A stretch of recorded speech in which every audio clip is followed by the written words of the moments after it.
Olá pessoal, meu nome é Anderson Vieira, esse é mais um vídeo aqui do canal e hoje a gente está aqui com a pauta sobre a cantora, compositora, atriz, escritora e talvez a fã brasileira mais ilustre de Taylor Swift, Manu Gavassi. A Manu já tá por aí há uns bons longos anos, até aqui pelo canal a gente já falou sobre ela em um vídeo sobre a cena pop nacional e apesar do currículo ser extenso, ela acabou de atingir aí um novo nível de público ao entrar no Big Brother, a casa mais vigiada do Brasil. Responsável pelos primeiros memes e gifs dessa temporada, a participação dela no reality foi muito bem programada, visto que até o lançamento da segunda temporada da websérie Garota Errada foi lançada quase que simultaneamente com a estreia do programa, sendo aí uma ótima forma de engajar o público tanto na TV quanto na internet.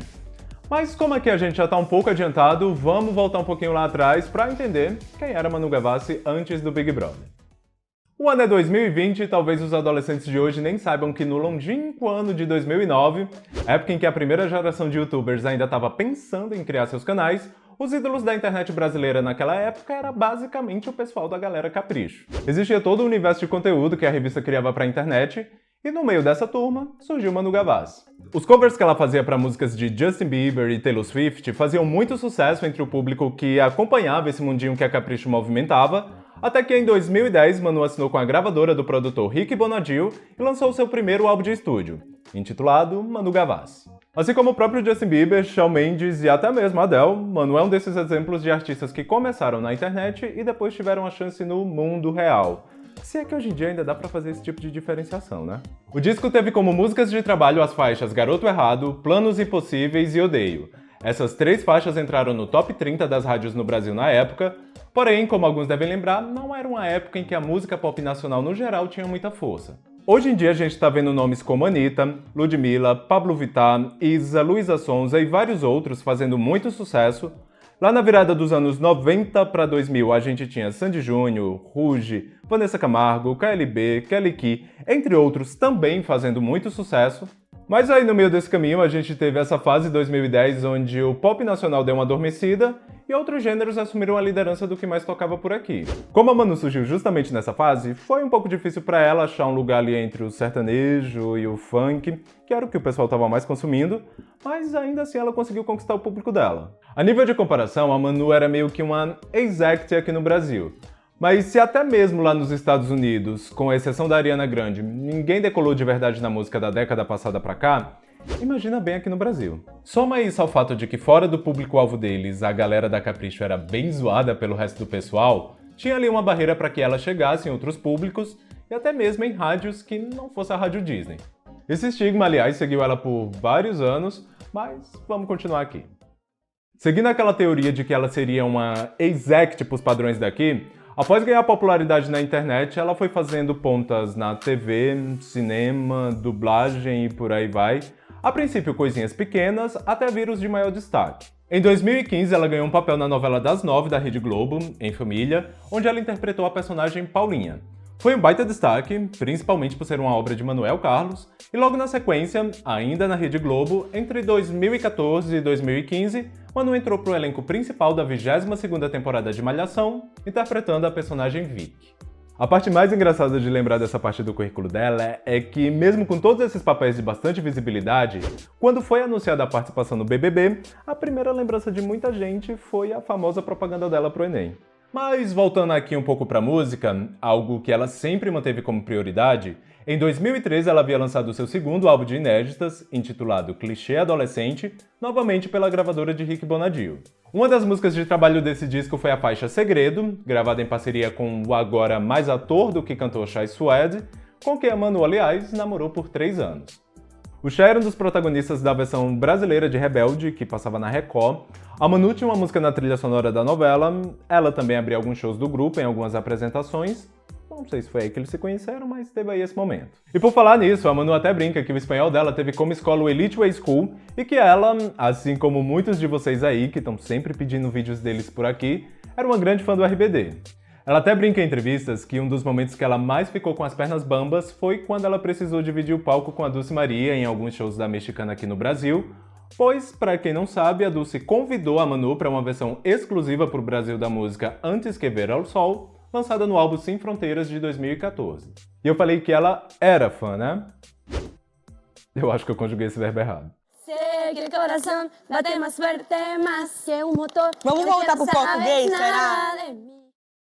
Após romper com Rick Bonadio, em 2015 foi a vez do lançamento do EP Vício, marcando ali uma transição musical na carreira dela. Com notáveis influências de artistas como Taylor Swift e Carly Rae Jepsen, esse foi um trabalho bem diferente do que a gente costuma ver o pessoal por aqui fazendo, todo baseado no surfing pop, o que às vezes a gente até imagina que funciona muito bem com músicas em inglês, mas não tanto em português.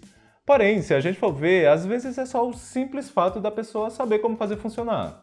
Trabalhado quase que como álbum visual, 3 das 5 músicas do EP ganharam videoclipes, entre elas Camiseta, que conta aí com mais de 10 milhões de visualizações aqui no YouTube, Direção, que pra mim é uma das melhores músicas dela, e Vício.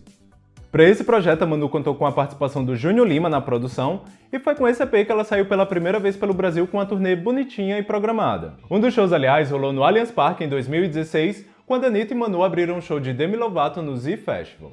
Uma curiosidade que eu acho legal para destacar é que, assim como a sua diva mor, Taylor Swift, Manu é quem escreve as próprias músicas dela, e se vocês forem olhar os créditos aí no Spotify e tal, vocês vão ver que em 99% dos casos ela escreve tudo sozinha. É uma ou outra que vai constar um outro compositor além dela mesma, e na maioria das vezes que isso rola é quando tem ali um feat com uma outra pessoa, que daí a pessoa que lute para escrever a parte dela. Como por exemplo, um dos últimos lançamentos dela, a música Ninguém Vai Saber, em parceria com o cantor português Agir.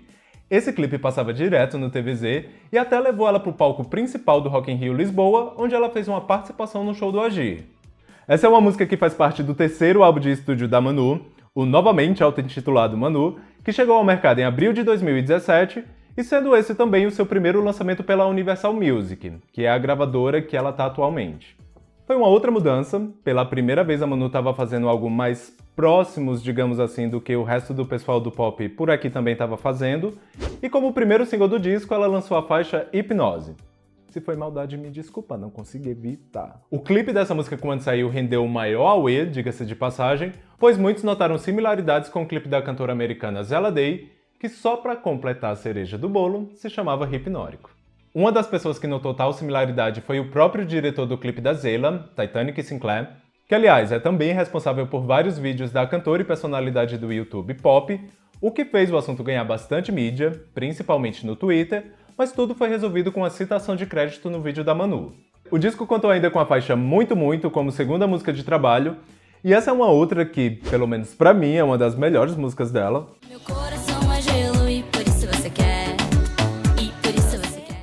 Lembra quando eu falei lá no começo do vídeo que o estigma de ex-capricho era algo que acompanhou ela por um longo tempo? Então, é justamente por isso. Apesar de já ter passado todo esse tempo e dela mesma já ter passado por várias mudanças, às vezes eu acho que o pessoal ainda guarda na memória aquela imagem lá de 2009 e por isso acaba não dando uma chance. Apesar de aqui no Brasil a cultura de lançar CDs ou até mesmo EPs andar um pouco em baixa, Manu ainda é uma artista moda antiga e logo após o encerramento da divulgação do terceiro álbum, veio o lançamento do EP Cute But Psycho. A coitada estava um pouco zicada nesse projeto, viu? Pois apesar de tudo ter sido feito bem antes, toda a vida que ela estava prestes a lançar alguma coisa, vinha alguém de fora com algo super parecido e super bombado, para quem só acompanha as coisas assim por cima, achar que ela estava propositalmente copiando. Começando pelo próprio EP e faixa título Cute But Psycho, que saiu na mesma época em que Sweet But Psycho da Eva Max estava começando a se estabilizar como um super hit internacional. O título é praticamente o mesmo, mas esse aí eu até acho que tudo bem, porque músicas com o mesmo título, até aí normal, né? Mas em paralelo com o lançamento do EP, Manu também lançou a websérie Garota Errada, que tem uns views bem legais aqui no YouTube, e uma semana antes do lançamento do vídeo em que ela dava ali uma zoada com o filme Meninas Malvadas, quem que me lança um baita clipe com a mesma temática? Ela mesma, Ariana Grande. Tipo, e ela mesma teve que falar sobre isso porque a verdade é que as pessoas não têm noção que essas coisas não se criam de uma hora pra outra. Tem gente que acha que eu levo uma hora pra gravar, editar e publicar um vídeo.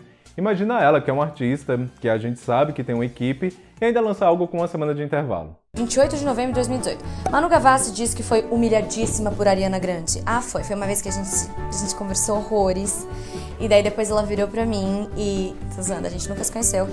Eu fui humilhadíssima por Ariana Grande porque eu fiz uma zoeira com Meninas Malvadas. Eu gravei a zoeira, só que eu ainda não tinha lançado. E ela lançou o clipe Thank You Next brincando com Meninas Malvadas. E era uma super produção, assim, de chorar. E daí eu fiquei com vergonha de ter feito essa brincadeira. Eu pensei, poderia não ter gravado essa merda, porque daí na comparação eu sempre vou perder. Então eu fui humilhadíssima. Próxima. Mas bom, é isso que a gente chega em 2020 e temos aí o Big Brother. Se ela foi pra lá com foco em divulgar a imagem dela, ou se de fato pra ganhar o prêmio, eu acho que pouco importa porque no fim das contas os dois são bem vantajosos e bem-vindos. O que dá pra perceber é que não foi algo feito de forma avulsa, pois todo o marketing aqui do lado de fora já estava pronto pra quando o programa começasse. No mesmo dia da estreia do BBB, foi lançada a segunda temporada da websérie Garota Errada, com um título bem esperto ali puxando um Who the Fuck is Manu Gavassi. Teoricamente é um conteúdo totalmente distinto do programa, o que faz com que ela tenha aí um conteúdo pronto para o trabalho artístico dela, ao mesmo tempo que na Rede Globo ela acaba atingindo o Brasil inteiro de uma forma mais pessoal. Ela já tem um bom trabalho que talvez só esteja precisando aí de um pouco de divulgação para que mais pessoas conheçam. Os mais recentes são os melhores, e apesar de muita gente questionar a credibilidade do BBB, eu acho que essa daí talvez seja a melhor oportunidade dela para derrubar essa barreira que até hoje muita gente ainda tem. No Twitter ela já tem uma fanbase gigante, é uma das favoritas por lá, e por mais que ela não venha ganhar ou até mesmo chegar à final, pelo menos alguns bons frutos já foram tirados daí. Top 5 músicas da Manu Gavassi para vocês olharem aí depois, caso ainda não conheçam o trabalho dela. Muito, Ninguém Vai Saber, Direção, Hipnose e Camiseta. Se você é fã e curte aí outras, deixa aí nos comentários pro pessoal pegar como dica também, beleza? Bom pessoal, espero que vocês tenham gostado desse vídeo, se sim, deixa o like, se inscreve aí no canal se ainda não é inscrito, compartilha aí com o pessoal, aquele esqueminha, beleza? Por hoje é isso e vamos nessa!